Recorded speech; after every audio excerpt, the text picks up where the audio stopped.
Krampusnacht 2020. God Rest Ye Merry Gentlemen by Alison Weston. 'Twas the night before Christmas, and all through number 10 the scent of pork crackling was heavy in the air. The Prime Minister was tetchy. The last peasant had been fed to the fire and had proven to be less than entertaining. The man hadn't even wailed. The festivities lacked a little something when misery wasn't audible.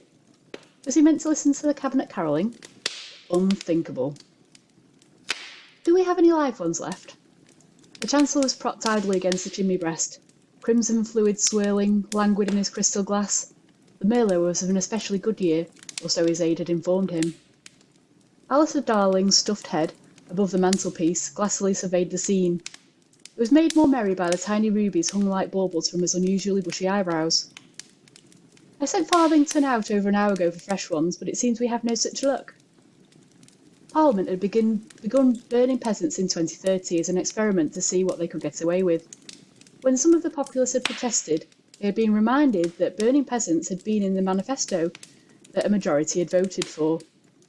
It was the second year since It's a Wonderful Life had been banned. The last bastions of dissent remained in the desolated wasteland now known only as the North. In the heartlands there had been a burning ceremony, and wild streaks of joy as DVDs and Blu-rays were tossed upon the pyre. Interrupting the awkward silence, a heavy thud shook the room, setting the ornaments rattling and a ruby from Darling's eyebrow skittering across the floor. Ho, ho, ho! A cavernous voice bellowed down the chimney, the fire guttering as a communal chill swept through the room. Any vehicle, flying or otherwise, ought to pay tax and ought not to land on the roof of number 10.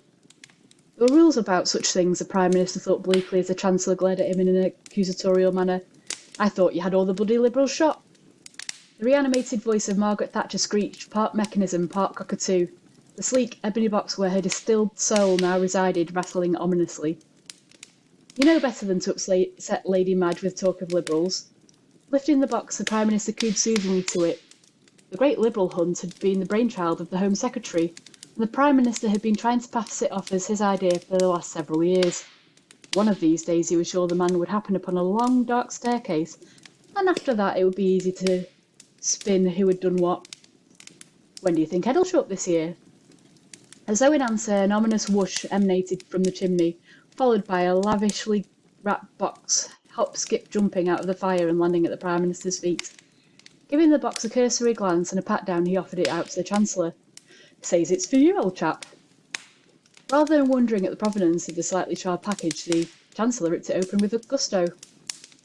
Sliding closer, the Prime Minister was nearly perched on his shoulder by the time the simple yet elegant velvet box was revealed. Popping it open, a diamond-encrusted Rolex was revealed, glittering in the fire's glow. Not bad, not bad. Last year's model, but decent enough. I recently got a new watch too. As though to exert dominance, a thin wrist bearing a Cartier appeared next to the Rolex. This particular Cartier had only been released a month prior, with an oversubscribed waiting list that meant that even most of the wealthy had gone without. The Prime Minister was a smug exception to this rule. No longer concerned by the potential illegal parking on number 10's roof, instead they gazed eagerly at the fireplace, awaiting a further drop. A moment later they were rewarded with a dull thump, flame smothered as the Chancellor was forced to have the peasant poker and retrieve the large package before the smouldering embers were completely extinguished. Catching the sharp edge on the chimney breast, he dislodged a gloop of human matter of origins unknown and slopped it onto the gaudy silver and emerald wrapping paper. As he tried to wipe the globules away with a silk handkerchief, the intended recipient finally made an appearance. Ed! Ed, Secretary for Education, clad in tweed and with the expression of someone in possession of a half-cocked shotgun, had begrudgingly cut his annual orgy short for the gathering. Whilst the debauchery of the day lingered unsated, he brightened significantly when the Chancellor offered him a present. What's all this then? It's for you. At least that's what the label seemed to suggest. No sooner had the package made its way into Ed's possession than it was divested of its wrapping. Filled with surprise, Ed pulled out a new charcoal Versace suit in his size. Not the size that he usually pretended fit him, but the size that actually did. Thanks, chaps. A swift elbow closed the Chancellor's mouth as the Prime Minister saw an opportunity to capitalise on the unusual situation that they were in and to claim the gift as his own. You'll look dapper in that, Ed. Glad you like it. After a casual check of the inner pocket for the maker, the education secretary slipped on the new jacket. The fit was beautiful, though the collar felt a little tight.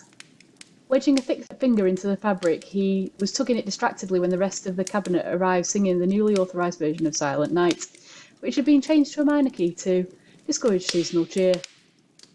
As the Home Secretary bumbled in, a cloud of ash spewed from the fire, the chimney ominously rumbling before a host of presents thumped and tumbled out onto the bearskin rug. The fire was put to death, and bereft of its illumination, the Prime Minister was forced to switch to the eerie glow of cathode tube lights. I arranged a little surprise for you all. The tight line of the Prime Minister's mouth brokered no argument, despite the unsettled expression on the Chancellor's face. The presents were distributed, and soon the room was filled with shreds of gold paper and bathed in glitter. There were whoops of delight as the MPs received jewel-encrusted fountain pens, the keys to a Mercedes E-Class Continental, and even a brand new shotgun. The Prime Minister looked around the beaming faces of his colleagues and decided whoever had organised this stunt deserved a pay rise, or at least a very hearty pat on the back for a job well done. Yes, he'd even forgive them for getting his present. No one noticed the doors had closed. God rest ye, merry gentlemen, for all ye have dismayed. The voice scratched its way down the chimney and lodged itself in the hearts of the gathered MPs. Unease smothered all sound in the room, as every eye fixed on the ghostly wisps of smoke drifting up through the grate. Just who was up there? Fear was palpable. The Prime Minister's chuckle bubbled and died in his throat, his eyes wild. The Chancellor barely had time to grasp the iron poker before the throat of the chimney roared open and presents spilled out into the room, a tidal wave of festive terror. The Defence Secretary levelled his shotgun to his shoulder, taking aim at the rapidly growing mountain of boxes, the resounding crack of his shot reviving his motionless peers. Across the room, Ed slumped to the floor, blood flowering from the hole cleaved by the shotgun pellet, which lodged in his chest. Any who had seen him fall were relieved of the sight only seconds later, as presents mounded over his corpse. Spurred into action, the Prime Minister's foot sunk into Ed's chest cavity as he waded through the hip-deep presents, trying to reach the door. At each door, an MP fruitlessly wrenched and rattled, willing the wood to give way. Wails went unanswered. The staff of Number 10 desensitised to pleas after years of Christmas burnings. Nails dug in, splinters biting into flesh as men tried to claw their way out. Still the presents spilled ceaselessly from the chimney. Soon it was impossible to tell what was flesh and what was wood. Fingertips slick with blood, frantic for purchase, as a weight of presents bent their frame into malformed shapes. The Prime Minister wheezed, inhaling a silver present bow, unable to expel it from his windpipe.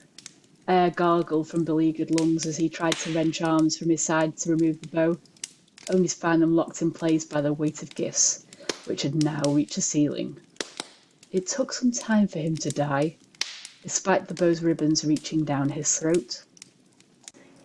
In the aftermath, the Christmas cabinet killings became a mystery as infamous as the Dialtov Pass incident. No one explanation could account for the unusual circumstances that had caused the annihilation of the cabinet. Books were written full of theories as to how so many men could die with such horrific injuries which bore no correlation to one another. The most prevalent theory was that a brawl had broken out after the Defence Secretary had shot the Secretary for Education, which would explain why the Chancellor's body was found half-charred in the fireplace clutching onto an iron poker.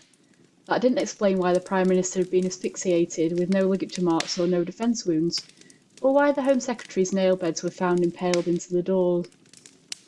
Perhaps it would remain a mystery forevermore. Yet we, dear friends, know the truth of that fight. Speak it to no one, for he is always listening for those who are naughty and those who aren't nice, for those in need of a visit one night.